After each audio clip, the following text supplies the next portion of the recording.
Welcome back to my YouTube channel. Today my topic is based on forms of business organizations. इसमें जो topic पेश कर रहे हैं वो है joint stock company. Joint stock company हमने दो पार्ट में डिवाइड किया, एक है meaning and types of company, दूसरा फॉर्मेशन ऑफ कंपनी। ये फॉर्मेशन ऑफ कंपनी से रिलेटेड इंफॉर्मेशन आपको नेक्स्ट वीडियो में मिलेगी। आज का मॉडर्न बिजनेस बहुत ही ज्यादा कॉम्पिटिटिव हो गया और नई नई टेक्नोलॉजी इंप्रूवमेंट हो रही है, नए नए कॉन्सेप्ट आ रहे हैं, नए नए इकोनॉमिक्स फैक्टर इन्वॉल्व हो रहे हैं। ये जो इकोनॉमिक्स फैक्टर इन्वॉल्व हो रहे हैं इसमें नीड है, आवश्यकता है लार्ज स्केल बिजनेस एक्टिविटीज का। क्यों आवश्यकता है लार्ज स्केल की? नई टेक्नोलॉजी, नए इन्वायरमेंट, नए फैक्टर्स बिजनेस में इन्वॉल्व हो रहे हैं, इसके लिए एक हैवी अमाउंट की जरूरत है। तब उस टेक्नोलॉजी को हम अडॉप्ट कर सकते हैं, तब उस टेक्नोलॉजी के थ्रू हम और बिजनेस एक्टिविटीज को बढ़ा सकते हैं, फैला सकते हैं। और इन सब चीजों के लिए joint stock company is considered to be most suitable form of organizations. Joint stock company एक सबसे इंपॉर्टेंट और सबसे ज्यादा इस तरह के कॉन्सेप्ट को देने वाला business form of business organisation में ज्वाइंट स्टॉक कंपनी का रोल इस तरह के बिजनेस में बहुत बड़ा होता है।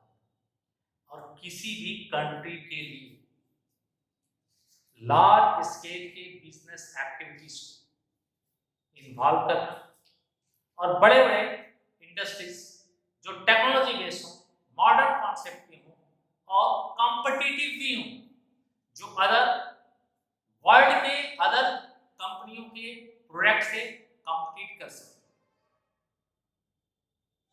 इन सब चीजों के लिए ज्वाइंट स्टॉक कंपनी एक बहुत ही सुटेबल फॉर्म्स ऑफ ऑर्गेनाइजेशन। यहाँ एम्प्लॉयमेंट भी होता है, लार्ज स्केल पर प्रोडक्शन भी होता है। लार्ज स्केल पर प्रोडक्शन होने के क्या होता है, कास्ट लो हो जाता है, प्रोडक्शन कास्ट लो हो जाता है, कम लागत पे अधिक माल प्रोडक्शन होता है, बहुत सारे लोगों को एम्प्लॉयमेंट भी मिल जाता है, कई सारी टेक्नोलॉजी को हम अडॉप्ट कर सकते हैं। ये बहुत ही सुटेबल फॉर्म्स है। अब अगर मीनिंग की बात करें, A joint stock company is an artificial person having separate legal existence, perpetual succession and commons. Joint stock company एक आर्टिफिशियल पर्सन है, कृत्रिम व्यक्ति, हैविंग सेपरेट लीगल एग्जिस्टेंस, जिसका एक वैधानिक अस्तित्व होता है, जिसका अपने सदस्यों से अलग अस्तित्व होता है और वो एक कॉमन सील होती है, सार्वमुद्रा होती है, जिसके आधार पर वो फॉर्म रन करते हैं। जस्टिस मार्शल ने कहा, A corporation is an artificial being, invisible, intangible, and existing only in contemplation in the law.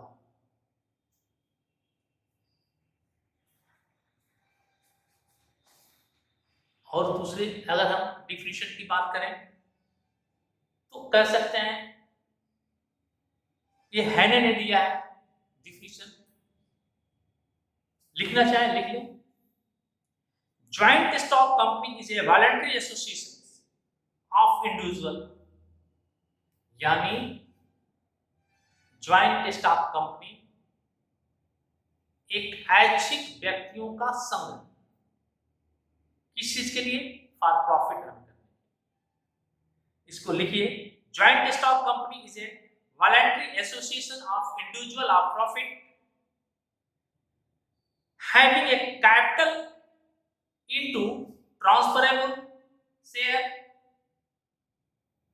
having a capital divided into transferable share, the ownership of which is the condition of membership.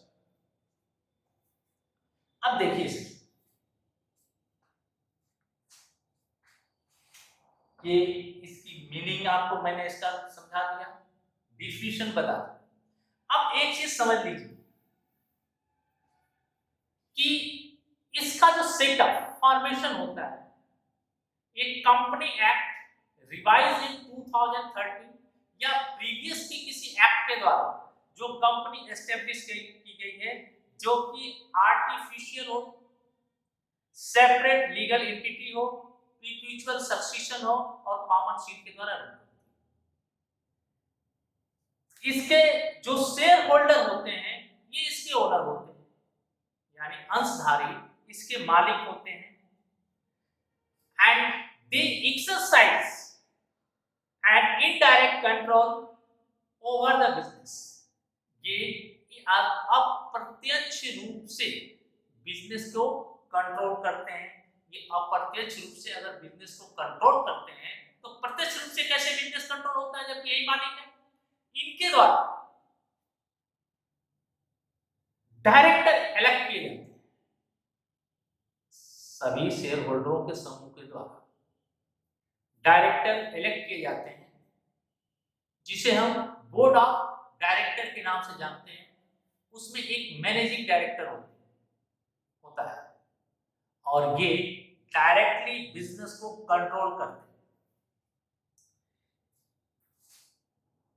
Company के जो capital होता है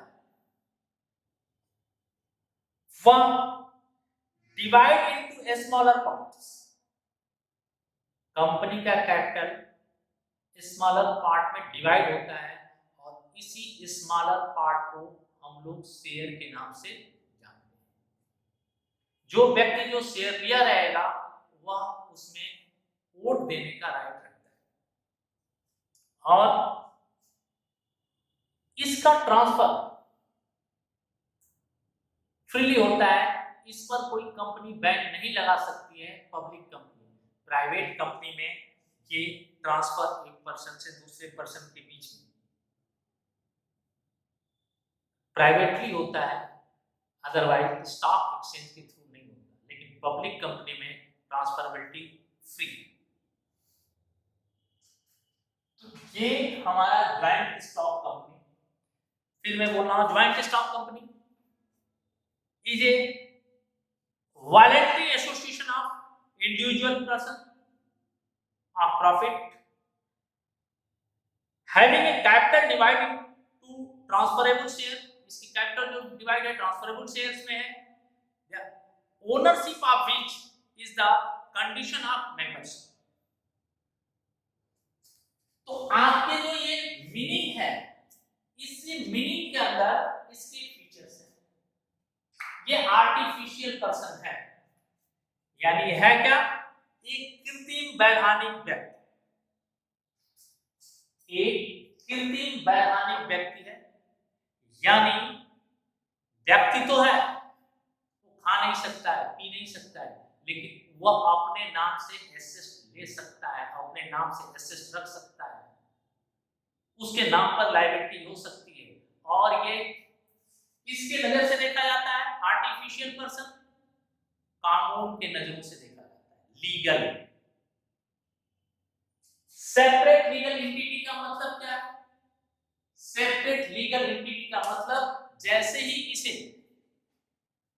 वैधानिकता प्राप्त हो जाती है, इसका आस्तिक अपने सदस्यों से अलग हो जाता है। सदस्यों का मेंबर्स जो होते हैं शेयर होल्डर, उससे और कंपनी का आस्तिक एग्जिस्टेंस अलग होता है। कंपनी अपने नाम से पहचानी जाती है, सारी एक्टिविटीज वो अपने नाम से करती है और उसमें जो शेयर होल्डर है उसका अस्तित्व अलग होता है। रजिस्ट्रेशन, कंपनी जो भी कंपनी उसका रजिस्ट्रेशन होना मस्ट है। ये registration company act revise in 2013 या प्रीवियसली किसी कंपनी लॉ अकॉर्डिंग जिसमें सेपरेट लीगल एंटिटी और आर्टिफिशियल पर्सन की बात हो, उसके द्वारा किया जाना चाहिए या किया जाएगा, या इसके अनुसार उसका रजिस्ट्रेशन मस्ट है। बिना रजिस्ट्रेशन किए कोई कंपनी अपने बिजनेस एक्टिविटीज को नहीं कर सकती। परपेचुअल सक्सेशन, परपेचुअल सक्सेशन का मतलब है कंपनी परमानेंट चलती रहती है। Company has a permanent of perpetual existence.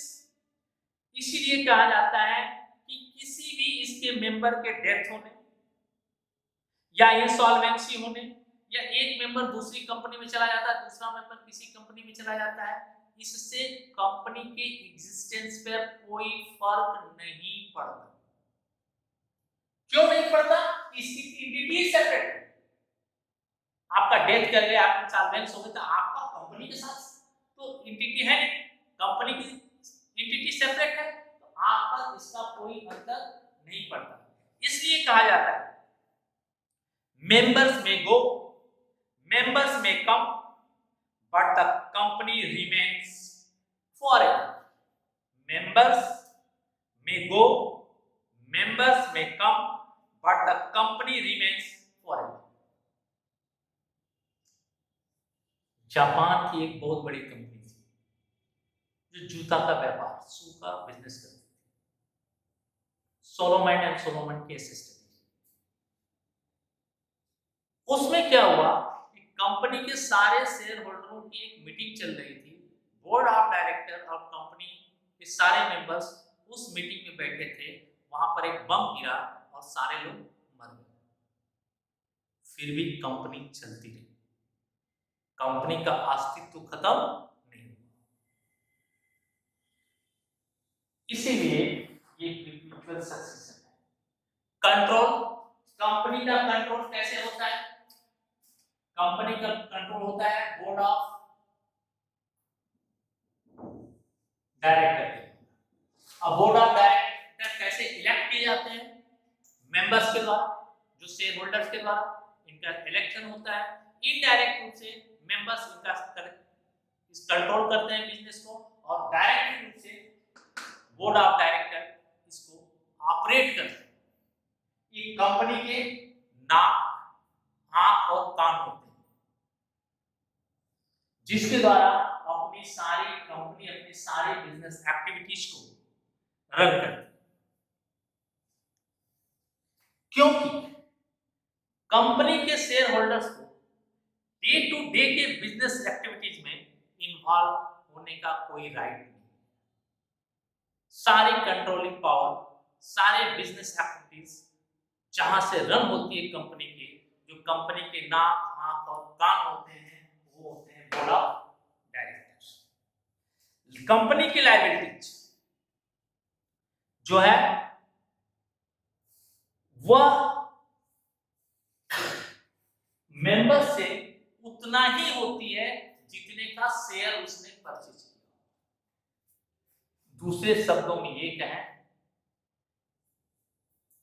कि कंपनी की अपनी लायबिलिटीज अपने नेम एंड फेम से है। जब इसके मेंबर्स के साथ इसको जोड़ेंगे तो मेंबर्स की लायबिलिटीज उस कंपनी के लिए केवल उतना ही है जितना रुपये का उसने शेयर परचेज किया या जितना कैपिटल इन्वेस्ट किया। अगर कंपनी को उस शेयर के अमाउंट के बदले में कोई पैसा ड्यू है तो शेयर होल्डर को उतना ही पेमेंट देना पड़ेगा जितना ड्यू है।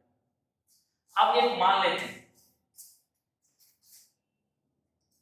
कि एक्स एक शेयर होल्डर है, इसने 1000 शेयर ₹10 वाले परचेज किए।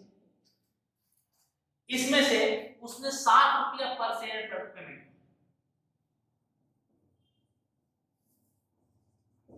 तो ड्यू कितना होगा? ₹3 पर शेयर। तो 1000 शेयर है, 1000 इंटू 3, इसका टू 3000 रुपीज तक के अमाउंट का ही वह व्यक्ति एक्स लायबल है। इससे अधिक की उसकी लायबिलिटीज नहीं बनती।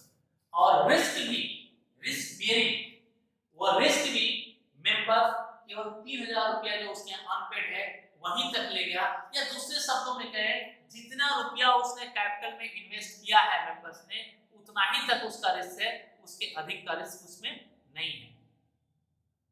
यहाँ अनलिमिटेड लायबिलिटीज का कोई कॉन्सेप्ट नहीं। आपकी लायबिलिटीज मेंबर्स की उतनी है जितना ही कैपिटल आपने इन्वेस्ट किया है। कॉमन सीट, अगर हम कॉमन सीट की बात करें तो एक कंपनी अपने जितने भी वर्क होते हैं वह सब उसके कॉमन सीट के द्वारा एथराइज किए जाते हैं। कॉमन सीट का मतलब ये अफेक्ट मेंबर में डॉक्यूमेंट्स को या एग्रीमेंट को साइन करने के लिए एक साल होता है, जिसे आप मोहर के नाम से जानते हैं, वैसी मोहर को कॉमन सीट कहते हैं।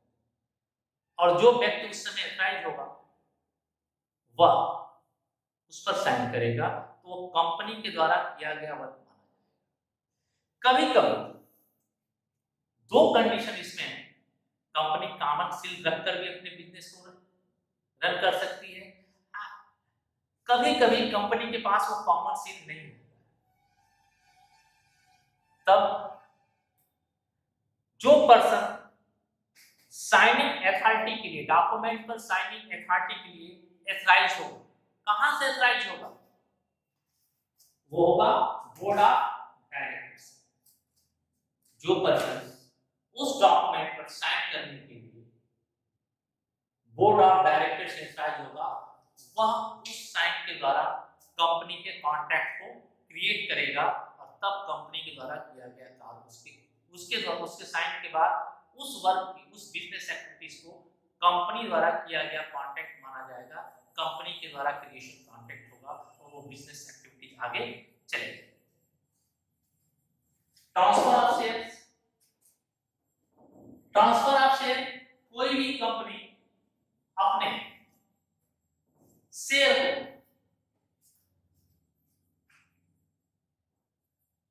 दूसरे पर्सन को, यानी शेयर होल्डर के जो मेंबर्स हैं वो अपने शेयर को फ्री हैं दूसरे को ट्रांसफर करने के लिए, और ये शेयर की खरीद बिक्री स्टॉक एक्सचेंज के द्वारा होती है। ये पब्लिक कंपनी, कोई भी पब्लिक कंपनी अपने शेयर के ट्रांसफरेबिलिटी पर बैन नहीं लगा सकती। हाँ, कभी कभी शेयर के ट्रांसफरेबिलिटी पर बैन होता है,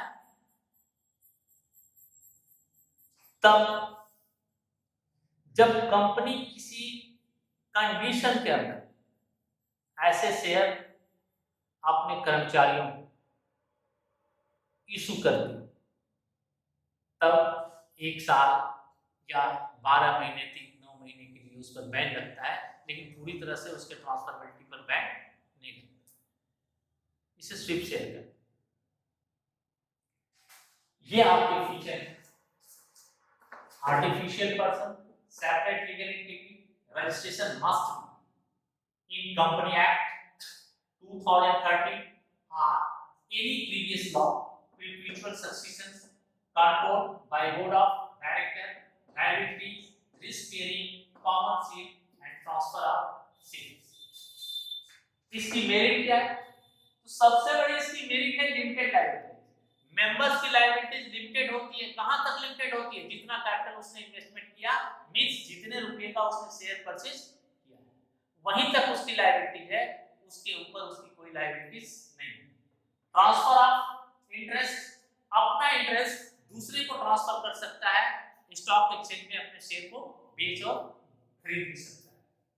परपेचुअल एग्जिस्टेंस, कंपनी का अपना पृथक वैधानिक अस्तित्व है, डेथ हो या अदर कोई चीज हो फिर भी कंपनी चलती रहती है, इसलिए इस पर और किसी चीजों का प्रभाव नहीं होता। स्कोप ऑफ एक्सपेंसेस, कंपनी के पास लार्ज स्केल की कंपनी होती है, उसके पास अपने बिजनेस एक्टिविटीज को फैलाने का, बढ़ाने का बहुत सारा स्कोप होता है।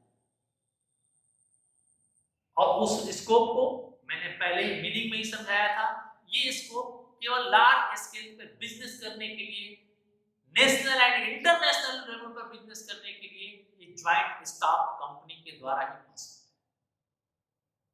है। इसमें एक्सपेंशंस का, कंपनी के बिजनेस एक्टिविटीज को फैलाने का बड़ा स्कोप होता है। प्रोफेशनल मैनेजमेंट, अब ये जो प्रोफेशनल मैनेजमेंट, ये फैसिलिटीज केवल बड़े स्केल की कंपनियों में ही मिल सकती है। क्यों? कि उनकी सैलरी हाई होती है और बड़े स्केल की कंपनियां ही उनकी सैलरी को बियर कर सकती है। इसमें अलग अलग डिपार्टमेंट्स में बांट दिए जाते हैं, उसके मैनेजर बना दिए जाते हैं और पर्टिकुलर एक्टिविटीज जो है एंड एक एक हेड के लिए, यानी एक एक डिपार्टमेंट के लिए एक अलग एक्सपर्ट होता है जो उस क्षेत्र का बहुत अच्छा नॉलेज रखता है और उसमें एक्सपर्ट होकर उस एक्सपर्ट की प्रोफेशनल नॉलेज का जो फायदा कंपनी को होना चाहिए वो देता है।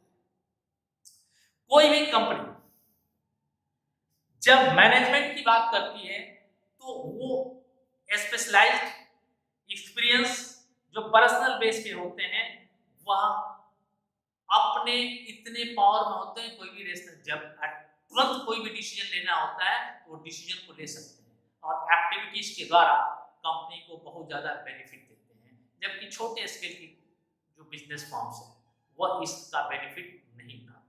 तो लार्ज स्केल की कंपनियां बहुत बड़े बड़े प्रोडक्शन डिपार्टमेंट के अलग, फाइनेंस के लिए अलग, इस तरह सेल्स डिपार्टमेंट के अलग, अलग अलग स्किल के अलग अलग प्रोफेशनल, अलग अलग तरह के एक्सपीरियंस होल्डर को यह हायर करती है, लेती है और उसके एक्सपीरियंस के, उसके अनुभव को, उसके टेक्नोलॉजी को अडॉप्ट करके अपने बिजनेस को बहुत अच्छा आगे बढ़ा सकती है।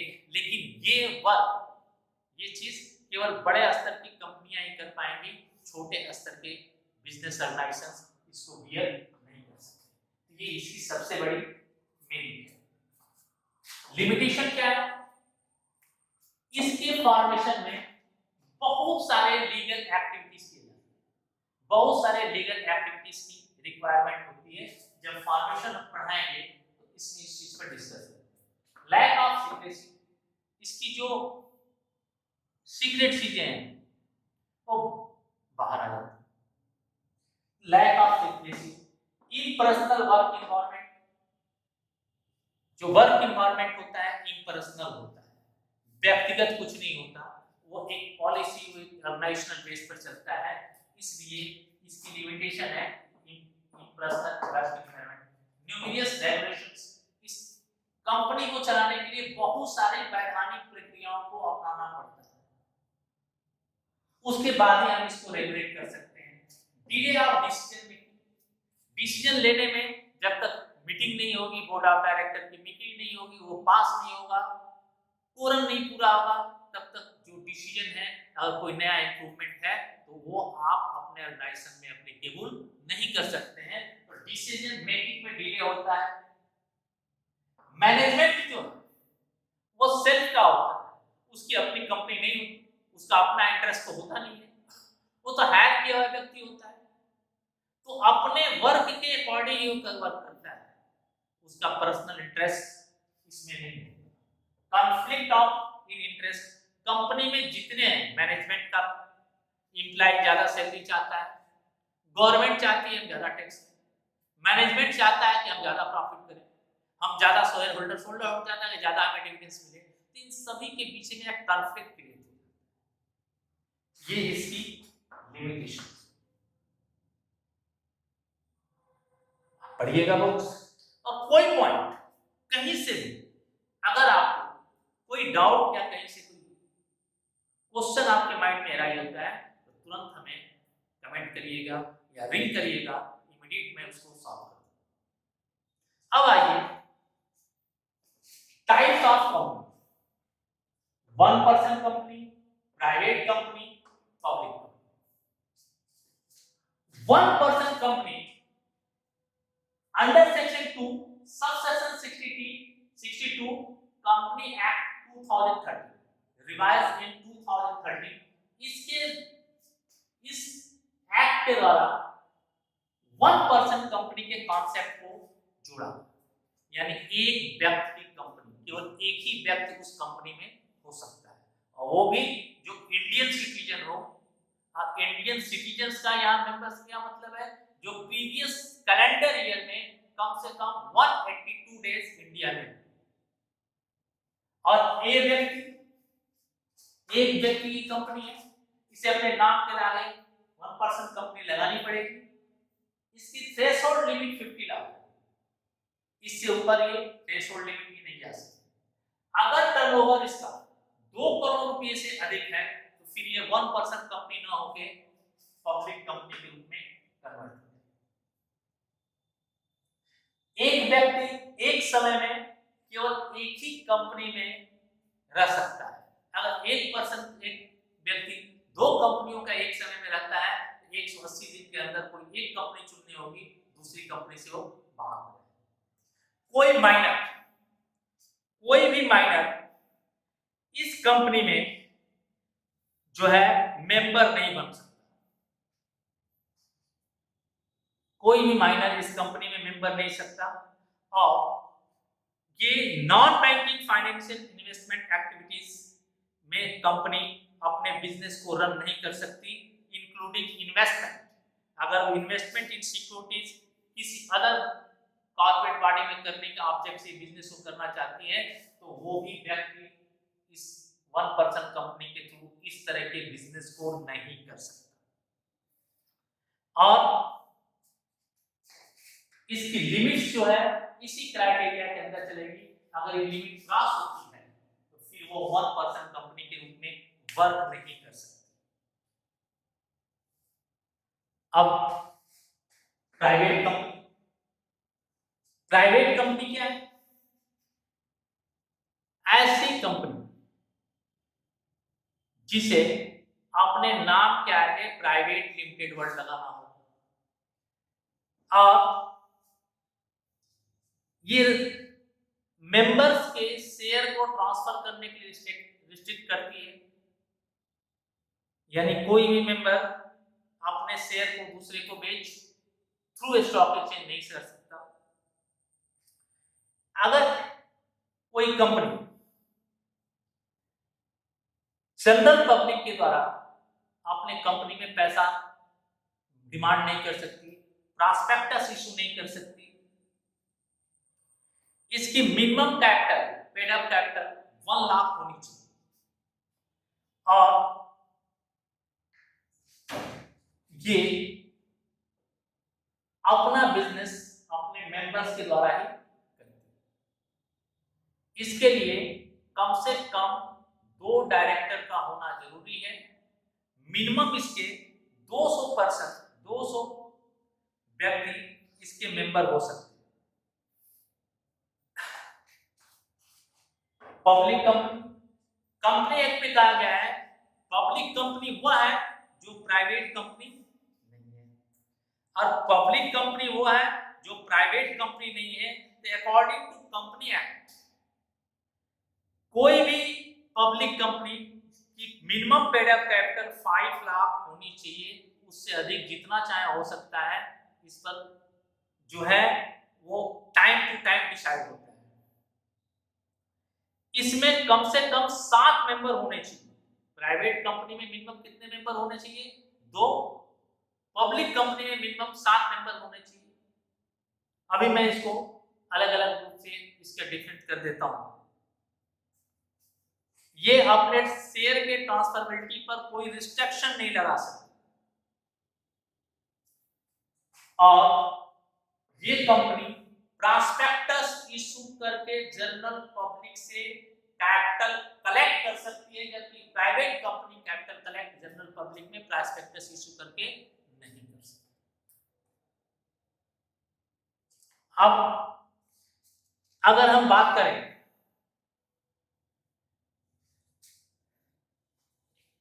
कि प्राइवेट कंपनी का privilege of private company over public company, private company का पब्लिक कंपनी पर प्रिविलेज क्या है? तो सबसे बड़ा प्रिविलेज तो यही है, इसके लिए कम से कम 2 मेंबर से ही व्यापार शुरू कर सकती है। इसके लिए 7 मेंबर होना जरूरी है। इसके लिए प्रॉस्पेक्टस इशू करने की कोई नीड नहीं है, इसके लिए प्रॉस्पेक्टस इशू करने की नीड है। और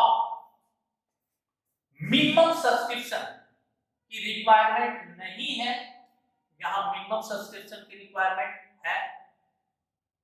ये अपना बिजनेस जैसे ही कॉर्पोरेशन सर्टिफिकेट मिल जाएगा वैसे ही स्टार्ट कर सकती है, लेकिन जब तक बिजनेस स्टार्ट करने का सर्टिफिकेट इसको नहीं मिलेगा, क्योंकि इन कॉर्पोरेशन सर्टिफिकेट के बेस पर पब्लिक कंपनी अपना बिजनेस स्टार्ट नहीं कर सकती। प्राइवेट कंपनी के लिए 2 डायरेक्टर का होना है, लेकिन इसके लिए कम से कम 3 डायरेक्टर का होना जरूरी है। इसे अपने नाम के आगे प्राइवेट लिमिटेड सब लगाना है, पब्लिक कंपनी के नाम के आगे लिमिटेड सब लगाना है। ये अपने शेयर के ट्रांसफरेबिलिटी पर बैन रखती है, रिस्ट्रिक्शन है, ये अपने शेयर के ट्रांसफरेबिलिटी पर बैन रहता है, लेकिन ये अपने शेयर के ट्रांसफरेबिलिटी पर कोई बैन नहीं लगा सकता। क्लियर? अब आइए, ये प्रिविलेज था और डिफरेंस भी यही है। Company limited by guarantee, company limited by guarantee क्या होती है? इसके जो बड़े मेंबर्स होते हैं वो कंपनी में गारंटी देते हैं कि अगर कंपनी की लायबिलिटीज ओवर एसेस्ड हो जाए तो वह उतना अमाउंट शेयर के रूप में तब देंगे जब कंपनी वाइंडिंग अप में जाए, यानी कंपनी के समाप्त होने से पहले ये कोई पैसा नहीं देते हैं। जब कंपनी समाप्त होती है, वाइंडिंग अप में जाती है, तो जितना अमाउंट की गारंटी दिए रहते हैं उतना अमाउंट कंपनी के लायबिलिटीज को पे ऑफ करने के लिए पेमेंट देते हैं। Company limited by share, company limited by shares का मतलब क्या? जो मेंबर्स होते हैं वो मेमोरेंडम ऑफ एसोसिएशन में जो अमाउंट दिया रहता है उस शेयर, जो शेयर की वैल्यू होती है, उसी शेयर के वैल्यू तक उनकी लायबिलिटीज लिमिटेड होती है और उस लायबिलिटी से अधिक वो नहीं पेमेंट करते। अनलिमिटेड लायबिलिटीज कॉन्सेप्ट इसमें नहीं है, यानी शेयर्स के द्वारा मेंबर्स की लायबिलिटीज को बैंड कर दिया, जितना कि आप शेयर लेंगे जितने कैपिटल का वहीं तक आपकी लायबिलिटीज। क्लियर? ये 3 पॉइंट्स। अब नेक्स्ट वीडियो जाएगा formation of company. Thank you.